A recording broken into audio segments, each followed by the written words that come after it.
Your mentality is heavily linked to your reality. And the fact that most people have such weak mindsets comes from the fact that they have a weak life, a weak body, a weak social circle, a weak network, a weak bank account, a weak relationship, and then their mind is weak. Well, of course. Whereas if you had a group of soldiers around you, men who were dedicated, who would ride or die with you, if you were strong, if your woman would never leave you no matter what because she idolizes you, then your mentality would be strong. Your mind would be strong by extension. So if someone comes to me and goes, I doubt myself, I usually look at them and go, yeah, I understand why. You're a little fat piece of shit. You're stupid. Of course you do. Excuses sound best to the person that's making them up. Stop feeling sorry for yourself. Get off the pity potty. Telling everybody your sad and sob stories, trying to get people to show up to your pity potties and your pity parades. If you ever see me in a Rolls Royce, a 6 or 7 star hotel, living my life to the fullest, don't get jealous of me, because I worked my ass off to get it. Nobody handed me nothing. Wake your ass up. Awaken the beast inside. It's game on. It's go season. It's time for you to take advantage of the access and the resources that you have in your country and your community. You got a problem with your life. You got a problem with your environment. Do something about it. If you want it, go get it. Every man understands you shouldn't be complaining about things you cannot change. You have to play the cards you're dealt. To be born a certain height and then to sit there and go, what do I do? I'll tell you what you do. You become the best version of yourself, just like everyone else does. Nothing about the height is in and of itself enough value for me to be a valuable man. As a man, you build your value.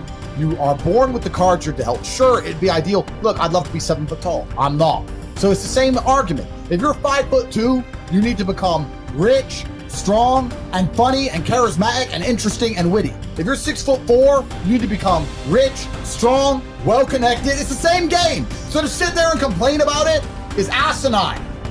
Excuses are for weak people. If you're gonna make it happen, get your ass up and get to work. No more excuses. No more, I'll start tomorrow. No more, just this once. No more accepting the shortfalls of my own will. No more taking the easy road. No more waiting for the perfect moment. And no more indecision and no more lies. No more weakness. Now is the time for strength. And through strength and through will and through unwavering discipline, I will become who I want to be. If you don't execute, you're not just cheating yourself, dude. You're cheating your family. You're cheating your employees. You're cheating your team. Whatever you're a part of, it's bigger than you, man. Many of you have given control of your life to your feelings. You gotta take back control right now. You must harden your fucking mind. You gotta discipline yourself. When it's time to rise, you fucking rise. When it's time to work, you fucking work. You have to just work. At some point you have to bite the bullet and just work. Working harder is never gonna not help. No matter what scenario you're in, working harder is never gonna not help you. And it's amazing that I give different versions of the same answer for 99% of the questions I'm asked. Work harder. If you have a problem, whether you're broke, whether you're out of shape, whether your friend dies, whether your girl leaves you, whether you're depressed, whatever it is, working harder is almost always the answer. So you know what you need to do. You need to do it. And what's amazing, again, it's kind of like the antidote. If you take the antidote before the poison, then you never get sick in the first place. If you're always working as hard as possible, if you're always working your ass off and trying to be the best version of yourself every single day, then you never get sick in the first place. You're already working. You're already taking the antidote. So things can't attach to you. They can't get hold of you. Working hard is the antidote to everything. So why don't you just do it in advance? Why don't your life just become work like mine? Why don't you just dedicate yourself to a cause and get up and do what you're supposed to do every single day?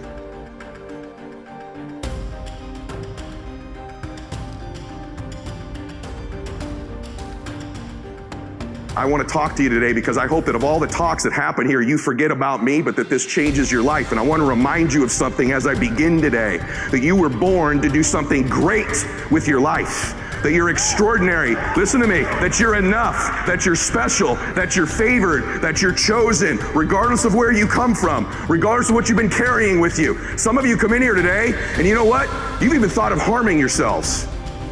Maybe you're even proud of the fact you haven't killed yourself. But every day, some of us are killing ourselves with the shame we carry from something we've done, some humiliation, some fear. We put this gun to our head every day that tells us we're not enough. We're not strong enough, pretty enough, smart enough, favored enough, that we're doomed. And we carry these guns in our head every day that shame us, that take our confidence from us, that steal our joy. It's like a knife. You don't have to kill yourself because you do it every day. You do it over and over and over again, and there's a better way forward. You can put those things down in your life. You could decide today that you were born to do something great. You could set aside this weapon that you keep using against yourself to hold you back from your joy, from your passion, from your achievement, from all the goodies in life. You could decide today, just intentionally, to set this weapon down, whatever it is. Something from your childhood, a divorce, a business failure, something you're just not proud of that you've done. Set it down. Stop using it as a weapon against yourself and realize that happened for you and not to you. I'll prove it to you. I'm a big believer in fake it till you make it. I don't want you seeing, people say, wow, social media is so full of like these fake lives. People have always lived fake lives. I was living a fake life way before social media came along. In fact, when I became an entrepreneur, I wanted to be somebody so bad. I wanted to be rich so bad. I thought, if I don't look successful, no one's going to listen to me. Who's going to listen to a young kid in business about how to save your money when I didn't have any? That was my own limiting belief. What's yours? You have this kind of convoluted limiting belief about why you can't do something right now that's your own BS story you keep telling yourself. How about you just drop that story? How about you just decide it's a lie, even if it is true? I'm not going to just teach you not to tap into your pain. I'm going to teach you how to do it. Okay, I teach people how to change things technically, but I believe in this concept of living blissfully dissatisfied, which means there's a way. Most achievers have it backwards. They think, hey, if I enjoy my success, I'm going to lose all my drive, right? And then other people that aren't successful yet, haven't reached what they want, or they delay their bliss until a destination in the future. Once I get this relationship, once I make that money, once I get that car, once I have that home, then I'll let myself feel bliss. And so I teach you that the concept is you can live blissfully and still be dissatisfied. Your pathway to changing how you feel about yourself, of getting to the next level, is always giving, always giving, always giving. I have this thing I kind of run my life through that kind of is my governor on my life of when I'm trying to give and when I'm trying to make a difference for people. And I just have this hallucination. I am a Christian, and so I believe that someday when I die, there's an accounting. I don't care if you. I'm actually one of these very interesting people that I believe in the quantum field and energy because I know it exists, and I believe my Lord and Savior created it. You have whatever your belief is wonderful. I don't preach. I just want you to know. I know there's an energy field. I know there's a God, and Lewis asked me on the show, what are 3 truths? And I said, the first thing is there's a God. I just want you to know that. So you believe your beliefs. I respect them. I admire them. I have people from every belief center in the world on my program. But I just want to say to you, this is my prism I live my life through. It governs my decision making. And I make mistakes all the time. One of the cool things about being a Christian is I'm saved by the grace of God because I know I'm going to sin. That's one of the cool things about my particular faith. But the point that I want to make, because I sin all the time. I make mistakes all the time. I've already used profanity, I think, 4 times in this talk. So I know for sure I've messed some mistakes. But let me tell you how I govern my life. I believe at the end of my life there's an accounting. And I'm going to sit in front of my Lord and I want him to say, well done, good and faithful servant. But having said that, no matter what your beliefs are, I think that I actually get to meet somebody interesting. Maybe you don't believe in anything faith-based, but I bet you believe there's a recording going on in your life. Someone's paying attention. Someone's going to tell the story of your life. Maybe your great-granddaughter will carry the legacy of your life and what you've done, but someone's paying attention to what you're doing here. You've always had that sense. You've always known your life mattered. You've always known since you were a little girl that there's something special you're supposed to be doing. And that anxiety, that fear you have is maybe you're not doing it. In life, our first job is this: to divide and distinguish things into 2 categories. Externals I cannot control, but the choice I make with regard to them I do control. Where will I find good and bad? In me, in my choices. Negative visualization, in other words, teaches us to embrace whatever life we happen to be living and to extract every bit of delight we can from it.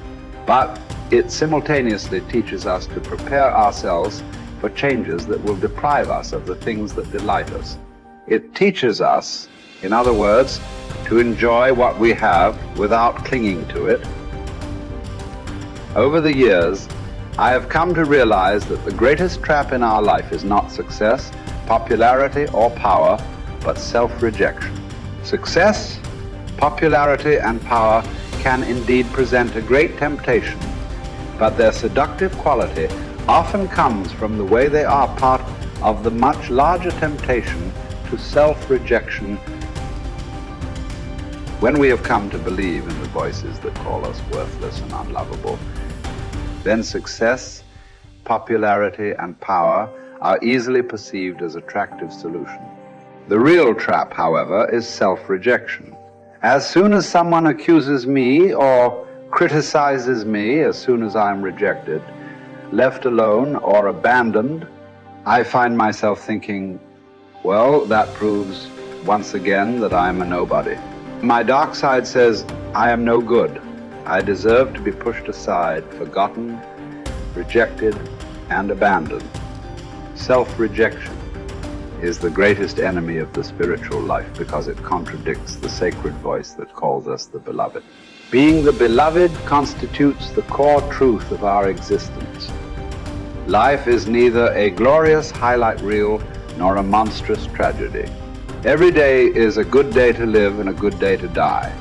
Every day is also an apt time to learn and express joy and love for the entire natural world. Each day is an apt time to make contact with other people and express empathy for the entire world. Each day is perfect to accept with indifference all aspects of being. Persuade me or prove to me that I'm mistaken in thought or deed, and I will gladly change. For it is the truth I seek, and the truth never harmed anyone. Harm comes from persisting in error and clinging to ignorance. Let us too overcome all things, with our reward consisting not in any wreath or garland, not in trumpet, calls for silence, for ceremonial proclamation of our name, but in moral worth, in strength of spirit, in a peace that is won forever, once in any contest fortune has been utterly defeated. How is it that discipline and the straight and narrow offer the best chance for a good life? And how is it that we have forgotten that is the case? Well, the reason that discipline is necessary is because you're a mass of competing short-term interests. And so the question is then, well, which short-term interest should win out? And the answer to that is, well, none of them. They need to be organized into a hierarchy that makes them functional across time and across individuals. So like a 2-year-old is very likely to act out his or her proximal impulse. But of course, a 2-year-old can't survive in the world.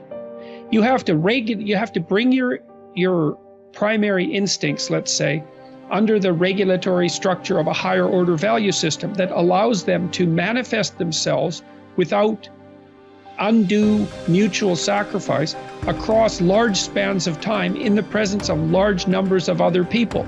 So that requires a very sophisticated ordering. It's like, we already talked about the fact that a meta-narrative is necessary to unite subcultures, say, so that they can operate peacefully and harmoniously within the same space.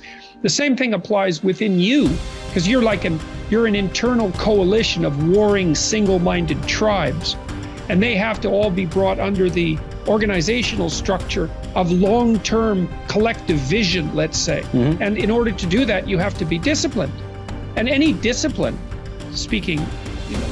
technically speaking, is an attempt to bring all those competing short-term impulses under a larger scale and more inclusive framework. And so you do that, and then, well, that's actually what gives you freedom. Being impulsive and being free aren't the same things, because if you're impulsive, you're just the slave of your impulses. Right. There's no freedom in that. That's the same freedom, so to speak, literally, that a 2-year-old has, because a 2-year-old isn't socialized yet. So it's a completely, that doesn't function in the sophisticated world. It doesn't work. Right. Everyone knows it.